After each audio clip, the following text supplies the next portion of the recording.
They say the West stands for democracy, for freedom of speech, for human rights. But if you look closely, the truth starts to crack through the surface, because the West doesn't actually hate corruption. It doesn't hate dictatorships, and it certainly doesn't mind when human rights are crushed, as long as the regime in question stays loyal. But the moment a smaller nation, especially one they've looked down on, dares to align itself with someone the West calls an enemy, everything changes. That's when the outrage begins. Sanctions are prepared, headlines are written, leaders are suddenly labeled as threats. It's not about values, it's about control. And now, a new chapter is unfolding. This time, the defiance isn't coming from the Sahel. It's not Traoré or Assimi Goïta. This time, it's Namibia. A quiet, stable African country that's just made a move the West didn't expect. Namibia's president has decided to deepen diplomatic ties with North Korea. Yes, that North Korea, the one the West calls a dictatorship, a pariah, a rogue nation. And just like clockwork, the power players in the West are furious. The question now is simple, but dangerous. Will they sanction Namibia? And perhaps more importantly, does the Namibian president even care? What happens next could shake the balance between Africa and the powers that have tried to control it for decades. Since taking office, Namibia's new president has done more than just govern. She's shaken the status quo. Her name? Nandi-Ndaitwah. And like Ibrahim Traore of Burkina Faso, she's not here to play by old rules. She's made one thing clear: her loyalty is to her people, not to foreign powers. In Africa, that kind of boldness is rare. Why? Because most African presidents live in quiet fear. Fear of making the West angry, fear of sanctions, fear of being cut off, or worse. And that fear isn't irrational. History is littered with African leaders who were removed, overthrown, or assassinated the moment they stepped out of line. So, what do many of them do? They bend. They submit. They avoid upsetting the delicate balance with Washington, Paris, or London. They stay silent when told to. They shake hands when expected. They distance themselves from any country the West has marked as an enemy. Take Kenya's president, William Ruto. When he rose to power, he came with fire. He spoke the language of African pride, of independence, of resisting Western control. He told fellow leaders to stand tall, demand respect, and put Africa first. But when the spotlight faded and decisions had to be made, Ruto folded. He aligned himself with the West, fully. He turned his back on Russia, the West's biggest geopolitical rival. And more recently, he offered Kenya's forces as boots on the ground in Haiti, serving a foreign agenda. To the West, Ruto is now a reliable partner. To others, a cautionary tale. But Nandi-Ndaitwah? She's not following that script. And that makes her dangerous. To the West, and to every African leader still playing it safe. While many African leaders tiptoe around Western opinions, Namibia's new president isn't here to play nice. In fact, she's already proven she has more courage than many of her male counterparts. From day one, President Netumbo Nandi-Ndaitwah made it clear: Namibia comes first, and she's not waiting for permission from Washington or Brussels. One of her very first policies sent a wave of panic through Western corridors, an immigration reform built on one powerful principle: reciprocity. In simple terms, if the West closes its doors to Africans, Namibia will start closing its doors too. It was a direct response to years of silent discrimination. Over the past decade, Western nations have made it increasingly difficult for African nationals to travel legally. Under Trump's MAGA agenda, the US banned travel from over 20 African countries and shut out all 54 African nations from its visa-free program. Other Western powers followed suit with their own restrictive policies. But while Africans face these barriers, Westerners walk into African nations visa-free, no questions asked. Namibia's new leader just flipped that script. And for once, the West is the one feeling unwelcome. Faced with years of one-sided immigration rules, Namibia's new president decided enough was enough. In a bold and unprecedented move, President Nandi-Ndaitwah rolled out a visa policy based on reciprocity. No more free passes. If a country makes it difficult for Namibians to visit, they'll face the same treatment at Namibia's border. That means US citizens who once entered visa-free must now apply like everyone else. Western critics were quick to sound the alarm, warning that the new policy could hurt tourism, but President Nandi didn't flinch. To her, dignity isn't negotiable, even if it comes at a price. And just when Western diplomats were still scrambling to process the shift, she struck again. In a move that stunned global analysts, President Nandi held a private, high-level meeting with North Korea's ambassador to Namibia, Jong Song-2. After the meeting, she didn't hide behind diplomatic language. She went public, declaring that the relationship between Namibia and North Korea is not only strong, but irreplaceable. We value the relationship between Namibia and the Democratic People's Republic of Korea. It is good that we consult and strengthen our ties regularly. The message was loud and clear. Namibia will choose its allies based on its own interests, not Western approval. After their closed-door meeting, the North Korean ambassador to Namibia, Jong Song-2, stepped in front of reporters, but his message was anything but ordinary diplomacy. I had the honor to pay a courtesy visit to Her Excellency, President Netumbo Nandi-Ndaitwah. We had productive discussions to strengthen the bond between our nations. But this wasn't just about current politics. It was about history. With a calm but pointed tone, the ambassador reminded the world that North Korea stood with Namibia long before it became a nation. President Kim Il-sung and Comrade Kim Jong-il actively supported Namibia's fight for freedom. They offered not just words, but real assistance, both material and spiritual. Then came the part that made Western analysts squirm. The ambassador revealed that both countries are committed to deepening their cooperation in ways that go beyond just handshakes and headlines. We spoke about expanding our relationship not just politically but in many other areas. Although I can't reveal the specific sectors yet, both sides are ready to work hard for that future. His words hinted at something deeper, something long-term, and with that, it became clear. Namibia isn't backing down. It's aligning itself with powers the West considers untouchable, and doing it with open confidence. While the exact details of the Namibia-North Korea meeting remain sealed behind diplomatic walls, one thing is clear: Namibia is making a deliberate and strategic move, aligning with a nation the West has tried to erase from the global stage. You see, North Korea isn't just sanctioned, it's the most sanctioned country on Earth. Since it first conducted nuclear tests in 2006, it's been hit by wave after wave of restrictions, from the United Nations, the European Union, the United States, and nearly every global power. It started with bans on weapons materials, aimed at halting their nuclear ambitions, but it didn't stop there. Over time, the sanctions grew more severe, no longer just about stopping bombs, but about crushing the regime from the inside. Luxury goods were banned to hit the elites. Financial restrictions froze bank assets and halted international transfers. Oil, textiles, and gas shipments were all cut off. North Korea was pushed into total isolation, far beyond what even Russia has experienced in recent years. And yet, the regime hasn't backed down. Despite the pressure, North Korea continues to push forward with its nuclear weapons and long-range missile programs. Now, with Namibia stepping closer to this global pariah, the question isn't just why, but what happens next.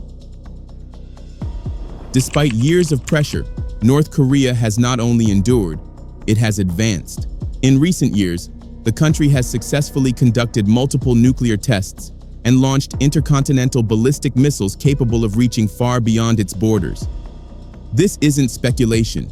It's proof that North Korea has made serious progress in building a credible nuclear arsenal. And what does that say about the sanctions? Simply put, they've failed. The West's strategy to choke North Korea into surrender hasn't stopped the weapons. Instead, it's crushed the economy and left everyday citizens to suffer. Even Western analysts now admit the sanctions haven't worked. But here's the kicker: they still won't lift them. Why? What's the real reason? Just like Russia, North Korea has found ways to survive. It's dodged sanctions through front companies, shadow banks, and backdoor financial networks, slipping through the cracks of an international system designed to isolate it. And still, the West refuses to back off. It's the same story we've seen in Zimbabwe, where sanctions have lingered for over 2 decades with no real resolution in sight. At some point, you have to ask, Are these sanctions really about stopping nuclear weapons, or are they about punishing nations that refuse to kneel? But the real question is, why do the sanctions continue when they clearly don't work? In our view, it's not really about nukes. It's about power, a global show of dominance. You see, the United States isn't just a powerful country, it's the superpower. With the world's strongest military and a currency backed by global oil deals, particularly its pact with Saudi Arabia, the US holds the steering wheel of international influence. And when the US decides to punish a country, others fall in line. The United Nations, the European Union, even individual nations often don't question, they comply. That's the level of control we're talking about. So when the US slaps sanctions on a country like North Korea, it's rarely standing alone. It brings the full weight of its allies and institutions.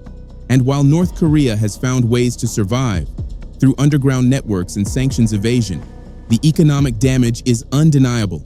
Foreign investment has all but vanished. Power production is stuck in the past. Food shortages persist, and farming remains a constant struggle due to limited arable land. The sanctions haven't stopped the regime, but they've punished the people. Maybe these sanctions were never really about stopping weapons at all.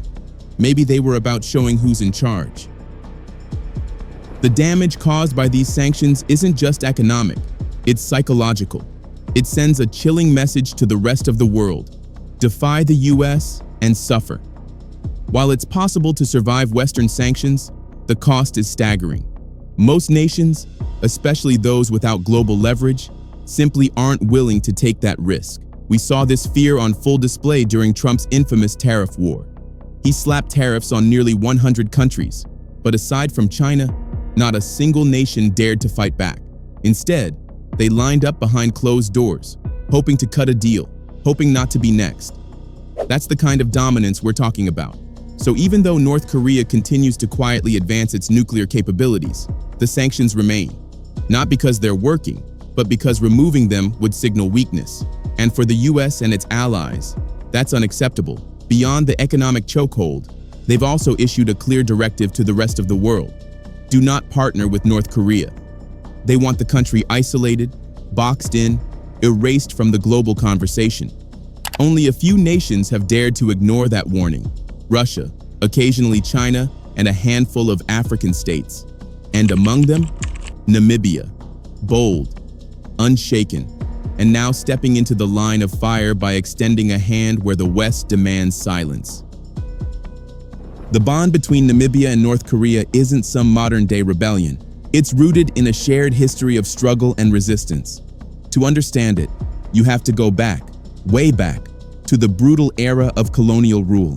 From 1884 to 1915, Namibia was under German control, known then as German Southwest Africa. But after Germany's defeat in World War I, Namibia wasn't freed. It was simply passed on. The League of Nations handed it to South Africa, which at the time was governed by the white supremacist apartheid regime.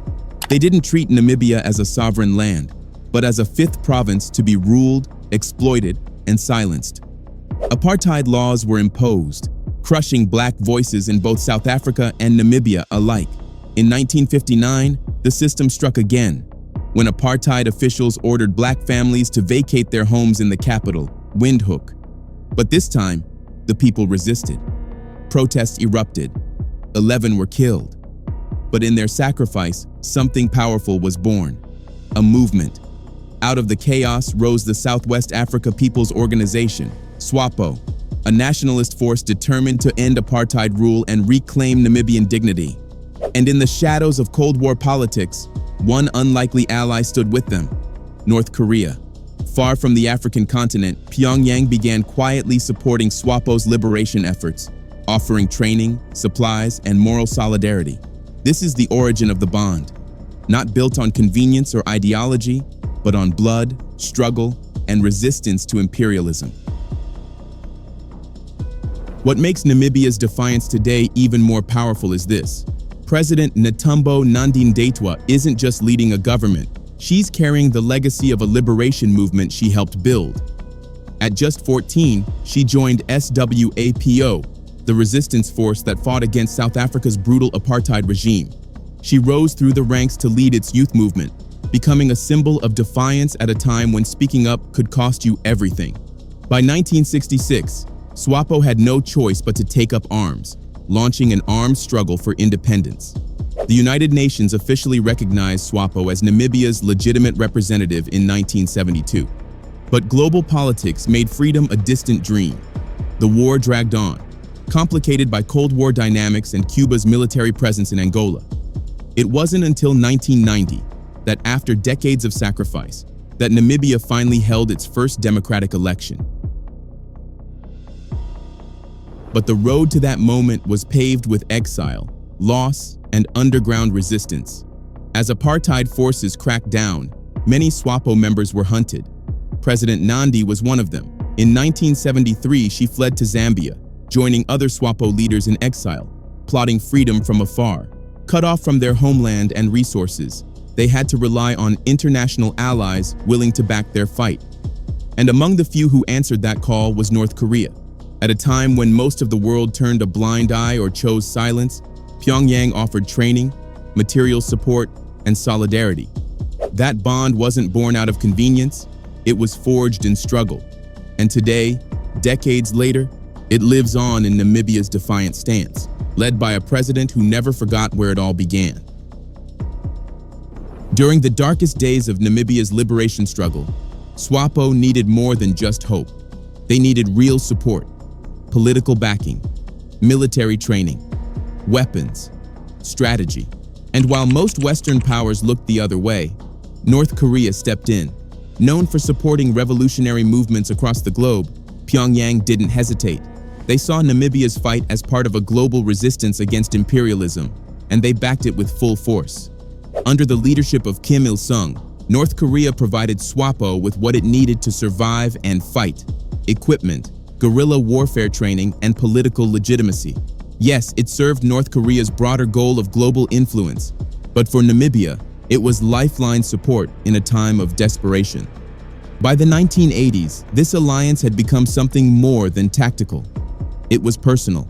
SWAPO officials were welcomed in Pyongyang with open arms and promises of continued aid. Sam Nujoma, who would later become Namibia's first president, met several times with Kim Il-sung. Their meetings weren't just ceremonial. They were strategic, friendly, and full of mutual respect. In return, SWAPO offered its vocal support for North Korea's long-standing goal, the reunification of the Korean peninsula. It was a bold stance, especially in a world divided by Cold War politics. And now, under President Nandi, Namibia's decision to maintain that friendship isn't just a political gesture. It's the continuation of a promise made decades ago in the trenches of liberation. It's no mystery then why Namibia has refused to abandon its relationship with North Korea, even as the US and its allies tighten the noose of sanctions. The bond wasn't born out of convenience. It was built in the trenches of war, revolution, and shared defiance. Before North Korea became the world's most sanctioned state, its influence in Namibia ran deep. Through its globally known art studio, Mansudi Overseas Projects, North Korea helped construct both civilian landmarks and sensitive military infrastructure in Namibia. This included a military academy, weapons factories, and several base installations. One of the most intriguing? A military museum built in the quiet town of Okahanja. It's not open to the public, and rumors swirl about what lies inside. Some say it's not just history that's being preserved, but secrets. But things reached a boiling point in 2017. Intelligence leaks and investigative reports began surfacing, alleging that North Korea was using Namibia as a backchannel to move uranium and bulk cash, dodging international sanctions. The fallout was immediate. Western governments condemned Namibia, and media headlines exploded with accusations. The pressure was relentless. Bowing to international scrutiny, Namibia was forced to cancel its contracts with two major North Korean companies. Over 240 North Korean nationals, technicians, engineers, and contractors were quietly repatriated. But even in the face of global condemnation, the legacy of that alliance has never fully faded. And now, under President Nandi's leadership, it appears that old ties may be strengthening once again, despite the risks. For years, the Namibian government kept its ties with North Korea in the shadows, careful, cautious, afraid of triggering Western backlash. But that era is over. With President Nandi-Ndaitwah now at the helm, Namibia is no longer whispering its foreign policy, it's declaring it to the world. In a stunning public move, she met openly with North Korea's ambassador and reaffirmed something many thought had been buried under years of sanctions and pressure. Namibia will continue its relationship with North Korea. No apologies, no secrecy, just a firm stance backed by history and principle. And really, ask yourself, why should Namibia abandon a country that stood by it during its darkest hour? Simply because its former colonizers said so. This is exactly why President Nandi commands respect. She doesn't bend to the will of global superpowers. She's not afraid to say no to the United States or its allies when their demands conflict with Namibia's dignity and sovereignty. In an age where so many leaders cave to pressure, she stands out as a symbol of strength and independence. The truth is simple. Namibia is a sovereign nation. And like the US, like France, like any other world power, it has the right to chart its own path, choose its own partners, and protect its own interests. The truth is simple. The West has no business meddling in Namibia's internal decisions. Of course, critics from Washington, Brussels, and London will frown upon Namibia's bold stance toward North Korea. But frankly, that's not Namibia's concern. As Tanzania's president once said, the West should learn to mind its business and refrain from sticking its nose in the affairs of other countries. That same arrogance is what led to the US being kicked out of Niger. And yet, the lesson remains unlearned. Thankfully, we now have leaders like President Nandi, like Captain Ibrahim Traore, who are putting their nations first, refusing to be bullied, and rewriting what African sovereignty truly looks like. Because here's the truth. When the West makes decisions about war, sanctions, trade, they never pause to ask how Africa feels about it. They act in their own interest. So why should African nations be expected to do anything different? Namibia has chosen a path that reflects its history, its values, and its independence. That's not defiance. It's leadership. And perhaps it's the very kind of leadership Africa has been waiting for. What do you think? Drop your thoughts in the comments. Like this video if you stand for sovereignty, and don't forget to subscribe. We've got more stories they don't want you to hear.